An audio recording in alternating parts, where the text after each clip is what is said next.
Assalamualaikum warahmatullahi wabarakatuh. Hari ini rencana kita mau mengunjungi salah satu kebun tanaman pepaya milik teman kita kawan, yang kelihatannya tanaman tersebut kurang bagus pertumbuhannya. Nanti kita cek kira-kira kendalanya apa, supaya kawan-kawanku tahu. Jangan di skip, ikuti terus perjalanan saya. Dan ini kita membawa pH meter untuk mengukur pH tanah. Kalian sebagai para petani usahakan punya ini kawan. Diusahakan pH tanah kita normal. Ya, diusahakan pH-nya normal. pH normal itu antara 6 sampai 7. Karena dalam pelajaran biologi di tabel periodik itu tertulis kawan, unsur NPK itu bisa diserap dengan baik jika pH-nya minimal 6. Ya. Terus unsur magnesium, kalsium itu bisa diserap dengan baik jika pH-nya minimal 6,5. Makanya usahakan kebun kita pH-nya normal. Jadi nanti kita cek, katanya kebun itu pertumbuhannya kurang bagus kawan. Sudah dikasih pupuk kimia kok tetap kurang bagus. Pasti ada kendala kawan. Mungkin pH tanahnya yang rusak, mungkin kurang air, mungkin tanahnya terlalu keras, nggak dibajak, nggak dicangkul. Itu semuanya berpengaruh terhadap pertumbuhan tanaman. Oke, ikuti terus video saya, jangan di skip. Habis ini saya siap-siap mau berangkat. Sebelum saya memulai video kali ini, bagi kawan-kawanku yang belum subscribe, jangan lupa subscribe ya kawan, karena subscribe itu penting bagi saya.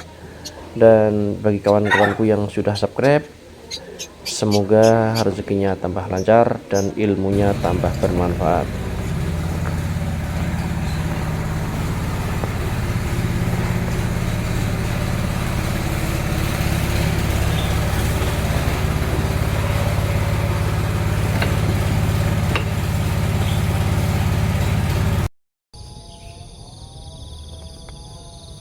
Ini kawan, kita sudah sampai di lokasi.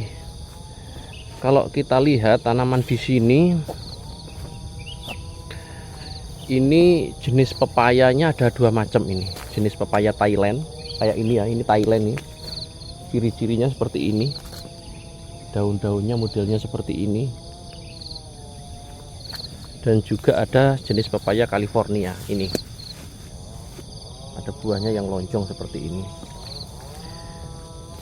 Ini kalau saya lihat ini tanamannya sangat jelek sekali kawan. Pertama, ini kalau saya merevisi ya, saya menilai tanaman ini, yang pertama kesalahannya dari jarak tanam. Jarak tanamnya itu cenderung sangat rapat kawan. Coba ya kita ukur menggunakan meteran, berapa jarak tanamnya ya. Kita ukur dari pohon ini ya, pohon ini ke pohon yang ini, cuma 1,20 meter kawan. Ini 1,20 meter. Jarak tanamnya ndak beraturan kawan. Ada yang 1,20 meter. Ini lagi berapa ya, soalnya ini nanamnya nggak tahu gimana cara ukurnya. Coba sama ini sama yang ini ya, 1,20 meter. Coba yang ini ya, 1,30 meter. Ini dari sini, ini kan pohon kawan ya, dari sini ini 1,30 meter. Coba kita lihat yang di sini, ini 1,5 meter. Pertama dari jarak tanam kawan, jarak tanamnya ini terlalu dekat,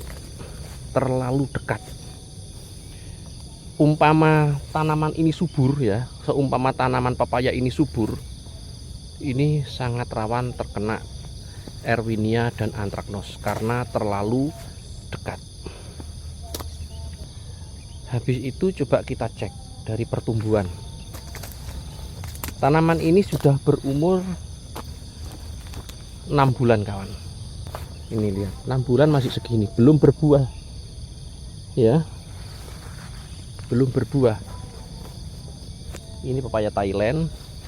Kalau ini pepaya California, ini kelihatan dari daunnya. Ada yang berbuah kawan, ini. Begini. Dan ini ada yang berbuah segini.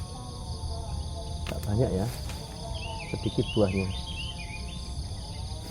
Aduh, ini kawan lihat, dia kena antraknos. Kelihatan dah?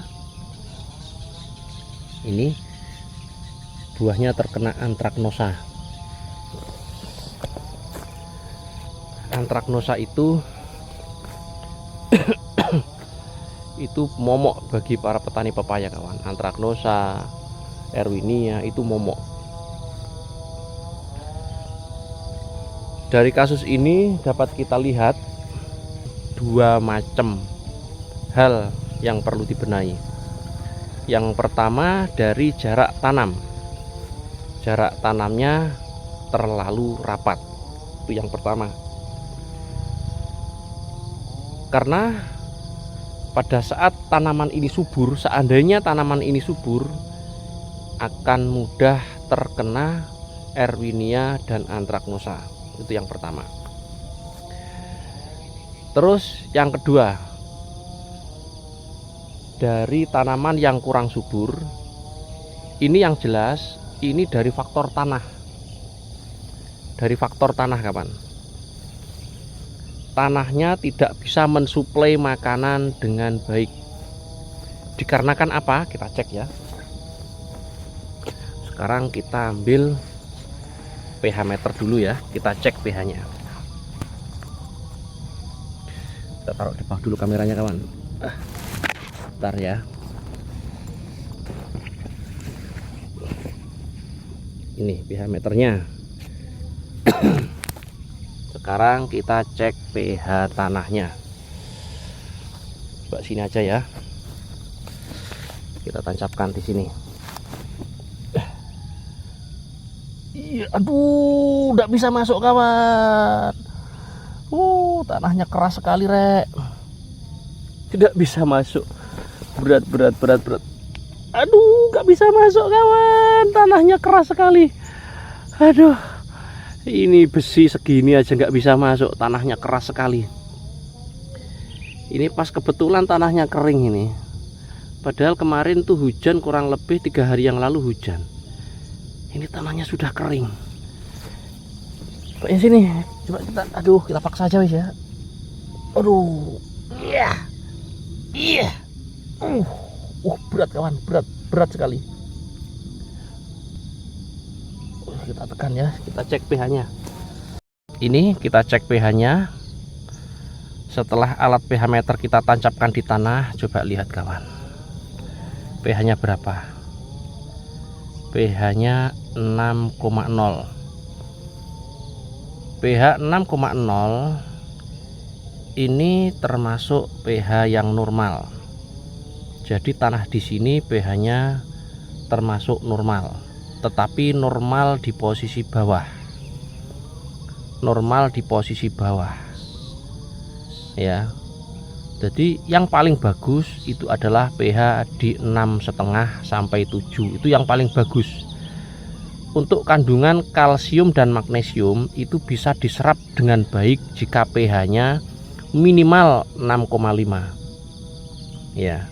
Berarti di posisi 6,0 untuk kandungan kalsium dan magnesium dia tidak bisa diserap dengan baik. Solusinya gimana? Solusinya adalah pemberian kapur dolomit untuk menormalkan pH sementara. Jadi hanya sementara kawan ya. Yang terpenting adalah kita memberikan pupuk organik untuk menyuburkan tanah, karena pupuk organik itu adalah sebagai pupuk pembenah tanah. Dan sudah kita ketahui pada saat saya tadi menancapkan alat pH ukur ini, tanahnya sangat keras. Itu dapat kita garis bawahi kenapa tanaman ini kurang subur. Ya. Dapat kita garis bawahi kenapa tanaman ini kok kurus-kurus, kurang subur. Yang pertama, tanahnya terlalu keras. Tanah yang keras itu akan menyebabkan akar tanaman sulit untuk mencari makanan. Itu yang pertama. Jadi akar itu rumahnya kan di dalam tanah. Jikalau tanahnya keras, tandus seperti ini, tanaman apapun akan susah untuk mencari makan. Itu yang pertama. Yang kedua, dari pH tanah. pH tanahnya itu dikatakan normal, ya sudah normal di angka 6. Tetapi lebih baik di posisi tanah seperti ini diberikan tambahan kapur dolomit untuk menormalkan pH di angka 6,5. Itu yang kedua, kawan.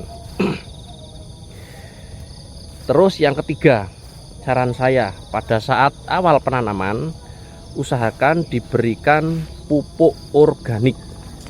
Caranya gimana? Sebelum kita menanam tanaman ini, usahakan di sini ini digali kurang lebih antara 80 cm persegi. Sini 80, sini 80, sini 80 ya. Kurang lebih segitu. Habis itu taruhlah di dalamnya itu pohe kambing. Tambahkan kapur dolomit, tambahkan juga trichoderma ya. Supaya apa? Supaya pada saat kita menanam tanaman ini, makanan sudah tersedia di dalamnya. Kalau makanan sudah tersedia, tanaman ini akan mudah mencari makan dan sangat memungkinkan tanaman ini untuk tumbuh subur. Ya, oke, itu masalah tanah. Jadi tanah itu cuman saya kasih saran 3 tadi aja, kawan. Pertama, normalkan pH tanah. Yang kedua, gemburkan tanah. Yang ketiga, berikan cadangan makanan berupa organik pada saat awal tanam. Oke, itu masalah tanah. Jadi dari tanaman ini dapat kita simpulkan ada 2 kesalahan. Kesalahan yang pertama yaitu dari jarak tanam, itu sudah salah. Kesalahan yang kedua adalah dari tanah, tidak bisa mengolah tanah atau tidak mau mengolah tanah. Jadi tanahnya dibiarkan tandus seperti ini. Walaupun ini dipupuk sama kimia, kawan, tetap tidak efektif. Karena apa? Pupuk kimia itu hanya sekedar bantuan sementara, hanya sekedar bantuan makanan sementara. Ya, pada saat bantuan makanannya habis, maka akar-akar tersebut tetap mengandalkan unsur hara yang asli yang berada di dalam tanah. Ini, kawan, kita lihat lagi, kawan. Ini ada penyakit ini namanya keriting. Di keriting ini ada 2 macam faktornya. Yang pertama dikarenakan kutu kebul, yang kedua dikarenakan akarnya yang kena jamur Cladosporium sp. Kalau tanaman ini yang jelas sudah terkena kutu kebul. Ini lihat daun-daunnya, ya kan, ada kutu kebulnya kan, kelihatan ini. Coba kita lihat di batang ini ya. Kutu kebul ini yang menyebabkan tanaman ini keriting. Jadi solusinya ini harus disemprot pakai insektisida supaya kutu kebulnya ini mati. Dampak yang terparah, kawan, yang disebabkan oleh kutu kebul, tanaman akan terkena namanya penyakit mozaik. Solusinya gimana? Kalau sudah terkena mozaik, harus disanitasi dan dibuang jauh-jauh. Terus coba kita cek lagi ya, kawan ya, jenis-jenis kendala yang ada di kebun ini. Ini lihat, kawan, ini keriting ya. Kalau kita lihat ini kena apa, ini keriting ini kalau kita cek ada kutu kebulnya enggak. Kalau kutu kebulnya enggak ada, oh ini kutu kebulnya enggak ada, kawan. Ini kutu kebulnya enggak ada. ya. Berarti ini kemungkinan akar bawahnya ini kena jamur Cladosporium sp. Cladosporium sp itu dikarenakan tanah yang tandus dengan pH yang rendah. Pada saat tanahnya tandus, pH-nya rendah, akar terkena jamur. Namanya jamur Cladosporium sp. Solusinya, kalau kata IPB, dalam literatur IPB, ini dikocor menggunakan H2O2 dan diberikan dolomit dan juga digemburkan tanahnya atau disuburkan tanahnya. Insya Allah ini segera pulih. Mudah untuk kalau memulihkan, hanya sekedar seperti kena keriting seperti ini aja. Kalau secara umum kawan, ya, secara umum ya, kita lihat di sini ya. Ini kan kurus.